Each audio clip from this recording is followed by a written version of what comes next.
పరలోకమన్న October 31. నీ కృప జీవము కంటే ఉత్తమము, నా పెదవులు నిన్ను స్తుతించును. కీర్తన 63:3.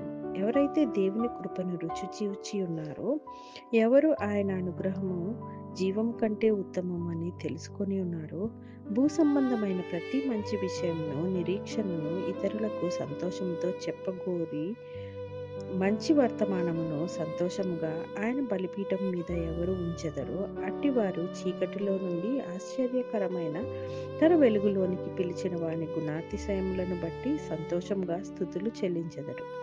ఈ వర్తమానము మనసులో దాచుకొనలేనంత మంచిది. దీనిని ప్రకటించుటకు ఉద్యోగం ఇవ్వనవసరం లేదు, కానీ వారు ఇష్టపూర్వకంగా చెప్పవలెను. సంతోషముగా దేవుని అనుగ్రహములోని సంబంధము ద్వారా చెప్పినప్పుడు వారికి ఎంతో కొంత ఖర్చు అగును. శ్రమ, డబ్బు, భూసంబంధమైన స్నేహము, అధిక ప్రయాసము మూల్యముగా చెల్లించవలెను. కానీ లేని ఎడల కొన్ని గృహ కార్యములను భంగము చేయుట వలన వారికి లోకము మరియు నామమాత్రపు క్రైస్తవుల నుండి కోపముఖము చూపు ఖర్చము. ఫిలిప్పి 3:7-14. Reprint number 2852. ఈరోజు మన లోతైన విశ్లేషణకు స్వాగతం.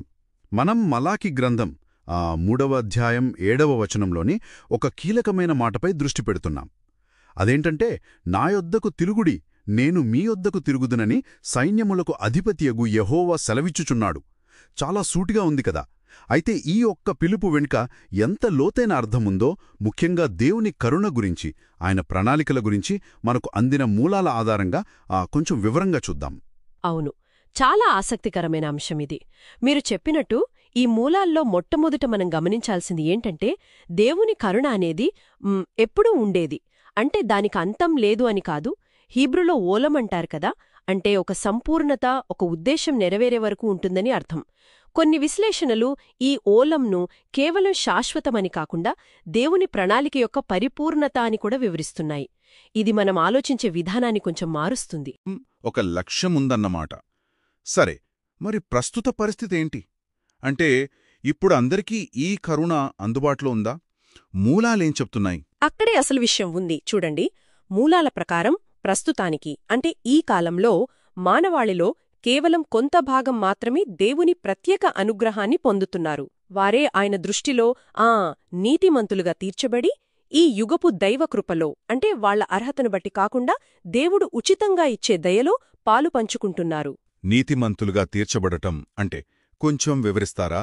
అంటే దేవుని ప్రమాణాల ప్రకారం వాళ్లు సరిగ్గా ఉన్నారని దేవుడే ప్రకటించడమన్నమాట. విశ్వాసం ద్వారా ఇది సాధ్యమవుతుంది. అర్థమైంది.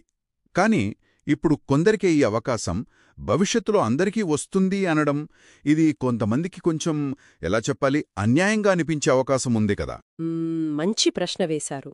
మూలాల్లో దీని గురించి కూడా విశ్లేషణ ఉంది.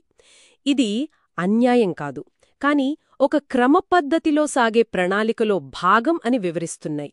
అంటే దేవుడు పాపం నుంచి తిరిగి వచ్చే వాళ్ల పట్ల ఎంత దయ చూపిస్తాడో, అలాగే ప్రస్తుతం ఆయనను పట్టించుకొని వాళ్ల పట్ల కూడా చాలా ఓర్పు చూపిస్తున్నాడు. తన కృపా ప్రణాళికల్లో చేరమని వారిని ఆహ్వానిస్తూనే ఉన్నాడు. అంటే ప్రస్తుతం విశ్వాసులపై చూపిస్తున్న ఈ దయ నిజానికి దేవుని మార్పులేని స్వభావాన్ని చూపిస్తుంది. అంటే ఇప్పుడు మనం చూస్తున్న ఈ దయ, ఇది భవిష్యత్తులో రాబోయేదానికి ఒక సూచన లాంటిదా, ఒక నమూనానా? ఖచ్చితంగా, సరిగ్గా చెప్పారు. ఇదొక హామీ లాంటిది, ఒక భరోసా. మూలాలు స్పష్టంగా చెప్తున్నాయి, సరైన సమయంలో భూమి మీద ఉన్న అన్ని కుటుంబాలు, కేవలం ఇప్పుడున్న విశ్వాసులు మాత్రమే కాదు సుమా, వారందరూ దేవుని మంచితనాన్ని తెలుసుకునే అవకాశం పొందుతారు. ఆయన ప్రేమను, ఆయన ప్రణాళికను అర్థం చేసుకునే వీలు కలుగుతుంది. కాబట్టి ఇప్పుడు లభిస్తున్న ఈ కృప భవిష్యత్తులో అందరికీ రాబోయే సార్వత్రిక అవకాశానికి ఒక రుజువులాంటిది. ఇది వింటుంటేనే చాలా గొప్పగా అనిపిస్తోంది. మరి దాని అంతిమ ఫలితమేంటి? అందరికీ అవకాశం వచ్చినప్పుడు వారికి ఏమవుతుంది, ఏం లభిస్తుంది? దాని గురించి కూడా మూలాలు చాలా స్పష్టంగా వివరిస్తున్నాయి. ఏంటంటే, దేవుణ్ణి సరిగ్గా, అంటే యథార్థంగా తెలుసుకోవడం, ఆయన గొప్పతనాన్ని, ఆయన ప్రేమను గుర్తించి ఆయన్ను ప్రశంసించడం, అదే వారికి నిత్యజీవాన్నిస్తోంది. అంటే ఇది కేవలం ఏదో పుస్తకాల్లో చదివే జ్ఞానం కాదు, హృదయపూర్వకమైన గుర్తింపు, మెప్పుకోలు. అదే జీవానికి మార్గం అని మూలాలు నొక్కి చెబుతున్నాయి. అంటే ఆ జ్ఞానం, ఆ ప్రశంస ద్వారానే మానవాళి దేవునితో ఒక శాశ్వతమైన సంబంధంలోకొస్తుందన్నమాట.